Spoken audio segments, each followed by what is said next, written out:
ajoutée à l'essence d'Allah, il faut que cette chose-là puisse exister.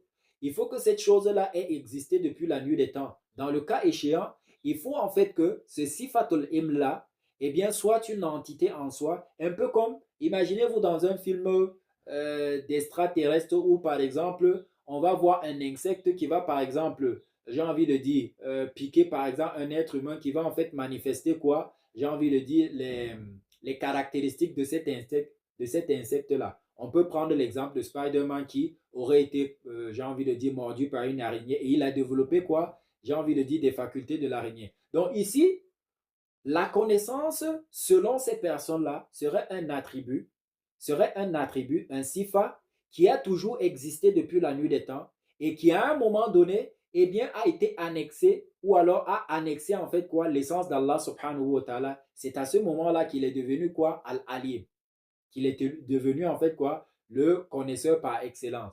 Il est devenu le savant par excellence. Alors à ce moment-là, ce qui s'est rattaché peut en fait se détacher. Alors c'est ce que nous rejetons et nous disons que ça c'est en fait quoi? Du shirk dans le sens où on a associé en fait Allah subhanahu wa ta'ala à quel niveau? Au niveau de son zat. C'est la raison pour laquelle nous avons dit plusieurs fois que, eh bien, il est bon d'apprendre le véritable tawhid parce que le tawhid, eh bien, va vous donner la bonne conception dans les différents types de tawhid qui peuvent exister. Il y a le tawhid au niveau de l'essence d'Allah et lorsque, eh bien, on conçoit ou on a une conception qui, en fait, j'ai envie de dire, donne des traits de similitude ou alors donne des traits de ressemblance ou alors diminue en fait quoi? L'essence d'Allah subhanahu wa ta'ala, c'est du shirk.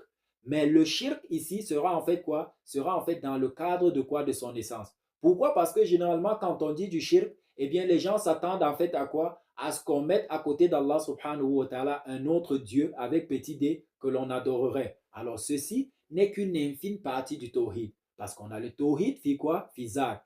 Et on a le tawhid fi af'al. On a le tawhid fi sifat. On a le tawhid fi ibada. Donc les gens sont beaucoup plus focalisés sur quoi? Sur le tawhid fil ibada, c'est-à-dire l'unicité dans quoi? Dans l'adoration. Et c'est ce que généralement, eh bien, on va apprendre aux gens. Non, avant cela, il y a d'autres tawhid, dont le tawhid fait quoi? Fiza, dont le tawhid fait quoi? Fil af'al. Donc dans le cas échéant, concevoir que l'essence d'Allah subhanahu wa ta'ala ait des points de similitude avec les créatures, comme par exemple vous et moi, je suis ignorant aujourd'hui, demain peut-être je vais connaître. J'étais ignorant hier et aujourd'hui je connais. C'est-à-dire que mon essence, eh bien, la connaissance s'est ajoutée en fait à quoi? À mon essence. Alors lorsqu'on prend cela et que l'on attribue à Allah subhanahu wa ta'ala